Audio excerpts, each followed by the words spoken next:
Hello, I'm Chris Bober, and I'm an 8-year NFL veteran and founder of the Bober Academy, where our mission is to train and develop offensive linemen. So, as we head into this Super Bowl week, I want to give a little bit of analysis, just have some fun with it, share you some things that I've learned, but also observations. And today I want to talk about the tush push, right? This is a quarterback sneak method that the Philadelphia Eagles use. They've used it to great success. It's a huge benefit for them. But today I'm going to show you how they have revolutionized the quarterback sneak. They do it better than anyone else. And I'm going to show you some of the things that they do that's totally different than the quarterback sneaks of the past. So to get started out here, I am actually going to show you an example of a traditional quarterback sneak and how it works sometimes and it doesn't work sometimes. So here we have here's a successful one by the Buffalo Bills against the Chiefs in the AFC Championship game. And you can see right here, there's nothing fancy about quarterback sneak. We got the 5 linemen. They get tight splits. They're in run stances, but they look a lot like they do on every play, right? There's nothing special about their stance. They're just a little bit lower, and you can tell they're going to fire off. Now, the Buffalo Bills chose to put receivers out there to make the defenders have to honor and create a little bit of space. And of course, they got the running back here. When Josh Allen gets the ball, right, he's a big, strong dude. He's going to get behind him and push him. And they're going to try to fire off, create a wall, and push the Chiefs backwards and then gain that 1.5 yards that they need. So the Buffalo Bills on this instance do a pretty good job. You see the Chiefs get nice and tight. They're down the A gaps, B gaps, and the Bills fire off pretty good, right? And it's a little bit of a stalemate, but the Bills start moving their feet. They get a little bit of movement. You see number 98's getting pushed back there. The Chiefs did not do a really good job on this. So Josh Allen gets behind. The running back's pushing him. He finds a soft spot and falls forward, right? And that's the traditional quarterback sneak that we have seen for, years and years and years. It's just, hey, listen, we're all going to line up and we're going to come off and we're going to push you backwards. But somewhere in Philly, someone realized that there's a better way to do this. And I'm going to show you that here in a second. Now, on this one, I'm going to show you the Bills running an unsuccessful quarterback sneak, and they bring everyone in here. So, of course, the Chiefs bring everyone in here. And I'm going to show you what the defenders typically do in a quarterback sneak and how Philly has adopted this on their offensive side. So what the Chiefs linemen are doing all the way in here in the middle, the A and B gaps, they're going to do what I call a submarine technique. And I've seen this when I played. They do it down on the goal line. And basically the defensive linemen are trying to undercut the offensive linemen. They're trying to create a pile and then not allow them to get any push. And they do it actually pretty well right here. This is not a really good conversion by Buffalo. So watch how the linemen come off, right? They got nice tight splits, but it's just an inside run play. And look at the Chiefs defensive linemen. They're down lower than the Bills offensive line. Look at 64 here. He's getting undercut by the defensive nose guard. You see that helmet right there, that penetration that he's getting. Well, that's going to do is create a pile. And then there's going to be no movement and no push. And this is the disadvantage of the traditional quarterback sneak, is that if the D linemen get lower than you, you don't have a hole, right? So right here, Josh Allen's trying to find a hole, but the Chiefs plug it up really good. You can see the Bills are high. These Chiefs D linemen down here are underneath them. They've created the pile. They did their job. And as you watch it play out, he does not get the yardage to gain, does not get the 2-point conversion. And, just a great job by the Chiefs defense, not a great job by the Buffalo Bills. So let's look at how Philly does this different. And you're going to notice an immediate difference in how they line up. Okay, so let's talk about the tush push and what they do. They do a quarterback sneak, the same philosophy as everyone else of just trying to get that 1 yard. But look at the immediate difference in their offensive line, right? The center, the guards, and then the tackle's going to get in there. And they get down in 4-point stances, and they're touching each other, right? They're literally leaning into each other to create a solid wedge. Remember that last play where the Chiefs player ended up down here? Well, that's not going to happen here because they're literally touching hip to hip. And what they have done, and this is the revolutionary part of this, is the offensive line is doing what the defensive line has traditionally done to stop the quarterback sneak, is they're using what I would call a scoop techniques, right? So they're going to get their head down maybe a foot off the ground, and they're going to fire off, and they're going to undercut the defense, right? So instead of letting the defenders undercut them, they're going to undercut the defense.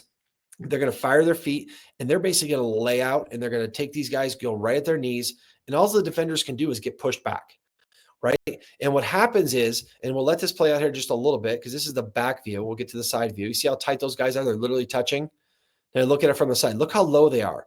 This offensive line here, it looks like if that guy didn't have a ball in his hand, I would think that that's a defense, right? That's how low they're getting. The scoop technique really works. And watch what they do is they'll come and fire out here. And what the offensive linemen are trying to do is undercut the defensive lineman, okay? So there's three elements of it. The offensive line is going to basically attack the knees of the defense. And look at the defense. They're all getting undercut, just like the defense does to the O-line. The quarterback, once he gets the ball, his job is to then fire his feet, and he's going to get on top of the O-line. So this O-line down here now makes like a nice, soft, fluffy blanket that he's going to basically lay on top of. And these guys behind him are going to then push him over the top of the lineman. And remember, because he's not touching the ground, because the linemen are hip to hip, he's not down yet. So he's basically surfing across their O lineman to push him into that. And even if they get stopped, these guys are going to keep pushing, but he's not down. He's on top of the O line. And then he just rides this wave over to a first down. So watch how it turns out here. The O line did a great job of undercutting.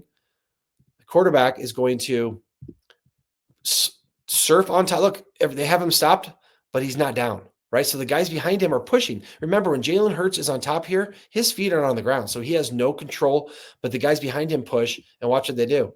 They keep pushing, and look at that. He gets pushed forward, even though they stopped him. But remember, he's not down because this nice cushion of O-linemen is underneath him. That's just genius because they figured out that, yes, sometimes they're going to stop us, but if he gets on top of here and he gets pushed, he won't be down until he gets past their body length. So think of it like a Jalen Hurts sandwich where the O-line is underneath here.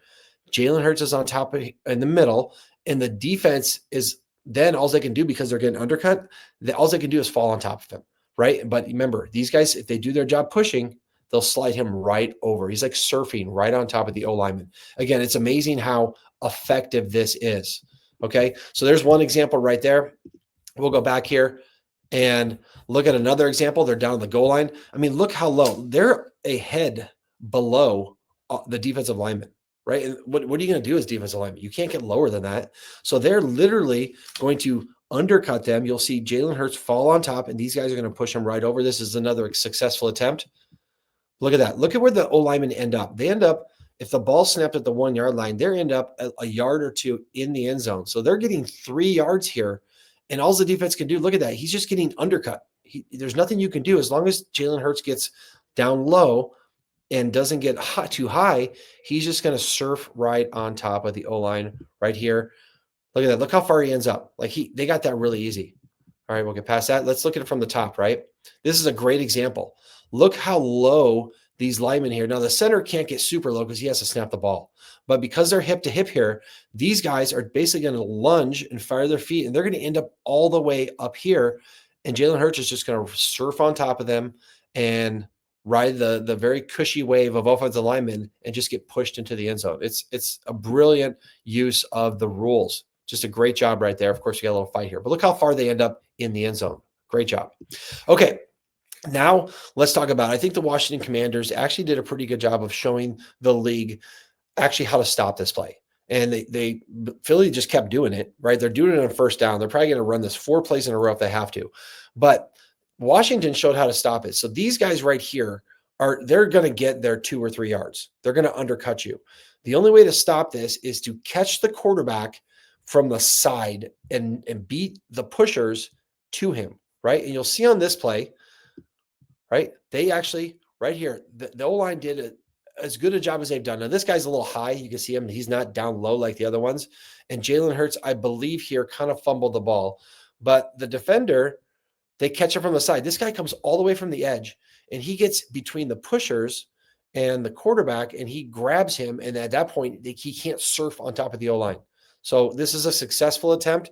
He does it right here, and they caught him. Right.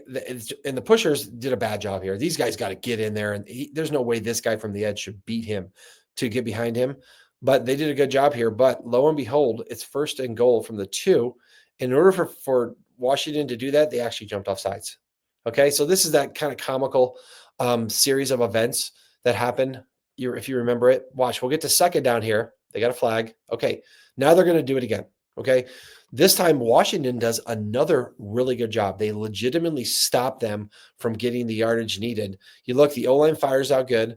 Washington basically says, okay, we're going to get above this number 4 jumps. You see Jalen Hurts kind of juggles the ball here, right? He doesn't have control of it, so he's late. If he was underneath this number 4, he'd have got a touchdown here. But the number 4 gets on top of him, and a guy catches it from the side and is a little discombobulated. That's one of the hard things about this. The center has to be so low and snap the ball. It's hard to get a clean exchange. I promise you, the Eagles practice this a lot. They've spent hours on practicing this, and it does a great job for them. It helps them steal possessions. They stay on the field longer. It's one of their big tools. So they actually stop them here, right? Hey, they got to second down. But the beauty of this play is if you have enough downs, Philly's going to line up. They're just going to do it again. Now it's third down. They got stopped. All right, let's do it here, right? And this time, because number 4 timed it perfectly last time, the Eagles just said, okay, well, let's go up there and go on 2. And that's the hardest part about this, is because the defense has to react to the snap count where the offense knows the snap count. So him jumping over the top was like a 1 in 100 chance, and it's not going to happen again. If you remember this, he jumps off sides once. Okay, well, go ahead. He jumps off sides twice, does it again. And at some point, if the Eagles do this enough, they're going to win, right? And the last time, number 4 says, okay, I'm not going to jump off again. So they go here. Oh, now Washington has encroachment. They hit here. Again, it's such a hard play to stop because you have to anticipate that count. You have no chance of stopping it if you don't get off on the ball. So another penalty. We'll go past that. So 3 penalties in a row, 2 unsuccessful. 1, 2, 3, 4 of the last 5 plays have been penalties, right? So eventually, if you give them enough chances, what Philly's going to do is they're going to succeed, right? So now you can see they're a little bit higher. They're a little bit hesitant. These guys said, hey, listen, let's not mess around. Let's get in the end zone. So on this play, boom, they get off. The pushers get there in time. He just rides that surfboard right on top of the O-lineman, and the entire offense ends up 3 yards in the end zone. So as you can see, this tush push is such an effective weapon, and the Eagles use it so well. You're going to see that in the Super Bowl. If they get to 3rd or 4th and 2, you're going to see the tush push, right? And it's almost impossible to stop. And in fact, you can't. There's sometimes you just can't stop it. So the problem with the Chiefs in the Super Bowl is that you're 3rd and 8, 3rd and 10, and you'll allow an underneath pass so they get to 3rd and 2. Okay, or 4th and 2, they're gonna punt. Well, the Eagles are gonna go for it. So the tush push. I hope you enjoyed how they did it. Show the genius of Philly totally revolutionizing the quarterback sneak, and watch for it on this week's Super Bowl. Watch how they do it differently, and if you want to add this to your offense, if you're a coach out there, good luck. You have to spend a lot of time to get this in, but Philly made the investment and it's really paying off for them. So again, I hope you enjoyed that. If you like more of my stuff, I'll do some more analysis this week on some Super Bowl type things, but mostly on plays, offensive line plays, how they're blocked and stuff like that. But enjoy the Super Bowl, enjoy the tush push, and let's see how Philly pulls it off this weekend. Let's see if they can get first downs with their tush push. All right, have a good one. Go to boberacademy.com if you want more information.